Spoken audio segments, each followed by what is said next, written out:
English for beginners for all the students who want to start from scratch. Waxaa u talaga ardayda oo dhan oo bilowga ah oo aas-aaska bilow aan ka bilaabno ABCs meeshaas baan ka bilaabanaa. Magacay waxaa la dhahaa Nuur Maxamed Cabdinuur and bilowna cashirka. Okay, so the first thing we're going to discuss is the objective of the lesson. Ujeedooyinku cashirka leeyahay. Waxaan baran doonaa meeshaa ka timi. What is your name? Where you from? Where you live? Mar walba aad chance hesho videoga waa istaajin kartaa waana akhrin kartaa meesha waxay ku qoran yihiin. Ujeedooyinka ka wada hadlaynaa kaliya bas. Kadib the tracing alphabets, okay? A for apple, ujeedaan tufaax weeye. B book, luqadda af ingiriiska dhawaaqa waa ina xasuustaa afka qaybta hore keliya dhaqaaqaysa goosaha iyo afka qaybtiisa hore. Ha iyo ca iyo kuma jirto waxyaabahaas waxaa ku jira luqadda Soomaaliya iyo Carabiga. Dadkan kale ma karaan laakiin English aad buu fududeeyay waa afka qaybta hore. Okay? B book, C cat, D donkey. Waa joojin kartaa haddaad rabto inaad ku celceliso dhawaaqaas. Okay? E for elephant, G for goat,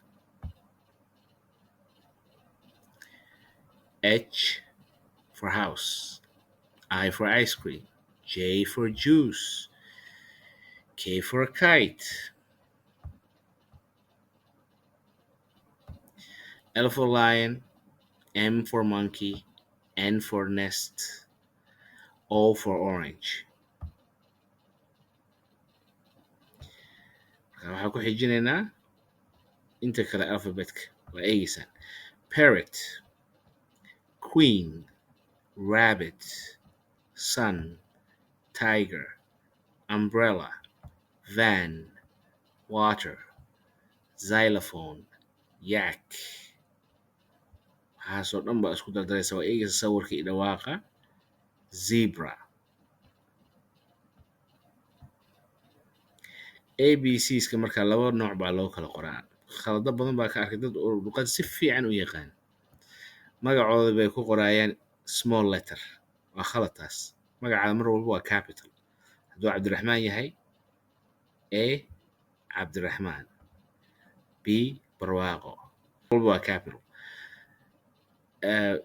Xarafka ugu horeeya jumladana capital buu ku bilowdaa mar walba. Kaas casharka kale waa insha Allah marka chance u helno sentence structure all that good stuff insha Allah. Okay. And numberada, okay? Letters in names. Magacayga, my name is Noor tusaale. Adoo kale waxaad dhahaysaa my name is Jama. My name is Farah. Okay? Magacaada waa ku qoraysaa practice waa qoraysaa qalin iyo warqad baa fiican in intaa soo qaadato qorato magacaada dhowr goor sida af ingiriiska loogu qoro.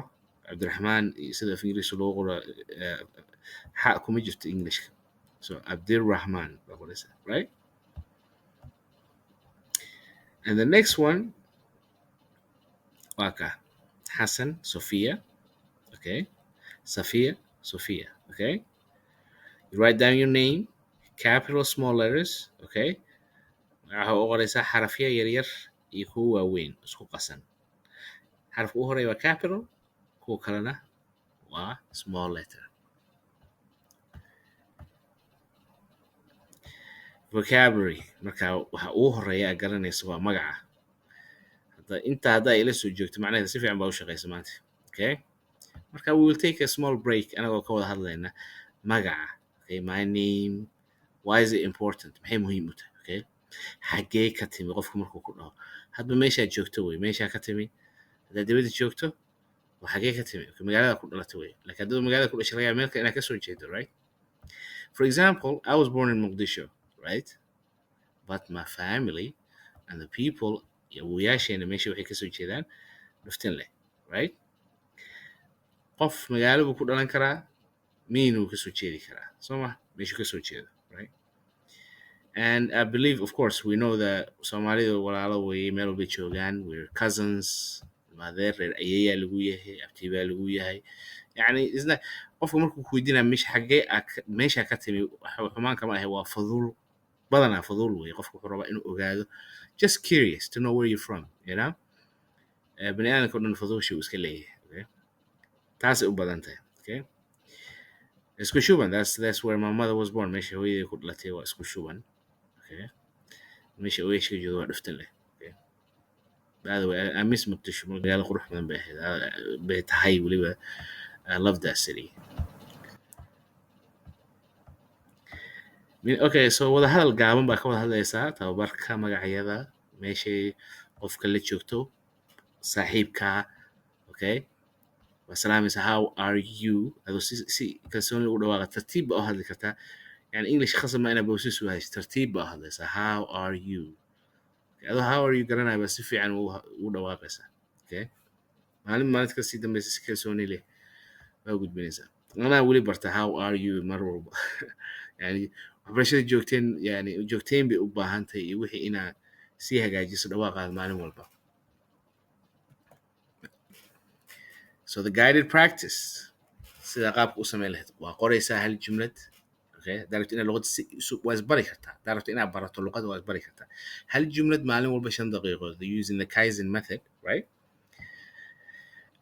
waa qoraysaa kadib qof baa la wadaagaysa qof saaxiibkaayo oo raba inuu barto luqadda waxaa fiican gacmo wada jir bay wax ku qabtaan okay maxaa la dhahaa koox baa la wadaagaysaa qof la wada hadasho af ingiriisi loo yani ku saxdaan maaragtay you should be able to take feedback yani qofka hadduu ku dhaho waa khaldan tahay waxa iska hagaaji waa inaad iska hagaajin kartaa adoon ka xanaaqin because qofkaas wanaagaadu rabaa and next communicative tasks vocabulary erayada magaca name where waa xagee from ka timi meesha ka timi laga wadaa okay so hadba meesha joogto xagee ka timi soo ma where are you from country wadanka ka timi city magaalo live meesha degan tahay the spelling live iyo live horta live no wax kale waxa tooska marka qof u eegayso oo wax socdaan maaragtay waa isku qoraal laakiin waa kala dhawaaq okay so that's marka aflaanta iyo daawato iyo maxaa lahaa newska BBC waxyaabahaas marka daawato luqadda way ku fududaanaysaa 10 daqiiqo maalin wada daawato xataa daan ereyga macnihiisa garanayn waa fahmaysaa maaragtay waa iska fahmaysaa sida hadda Soomaaliya basaasa u barat Soomaa anaga caruuraan ku sheegi lagala hadli jiray marka saasa ku baranay anagu ereyga macnihiisa garanayn marka luqadda saasa ku baran kartaa adoo dhegeysiga ku baran kartaa iyo hadalkii adoo isku daya inaad dhawaaqdo oo aadan ka baqayn inaad khalad samayso So a quick review. In this lesson, we've learned essential phrases for asking about names and origins. It's crucial to practice these questions to build confidence in conversational English. Reflect on how to ask someone name and where they're from, reinforcing your learning with real life interaction.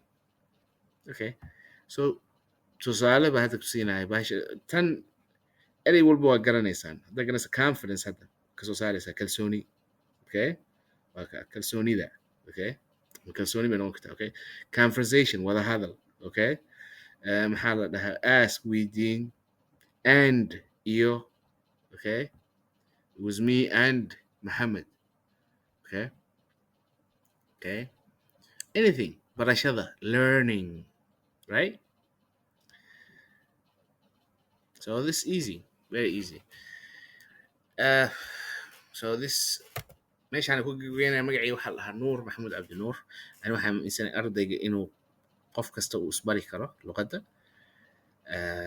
waqtigiisana qaadan karo but if you want extra help or hadaa rabtid inaad luqadda baratid class online waa dhigaa horena jaamacadda waa uga dhigay jaamacado badan oo dalka ah marka insha Allah looking forward to speaking with you لكن for the time being waxaan jeclaan lahaa hadda inaad sii bilowdid because luqadatan waa luqadda dunida oo dhan dadka isku fahmaan okay thank you very much guul baa ku leeyahay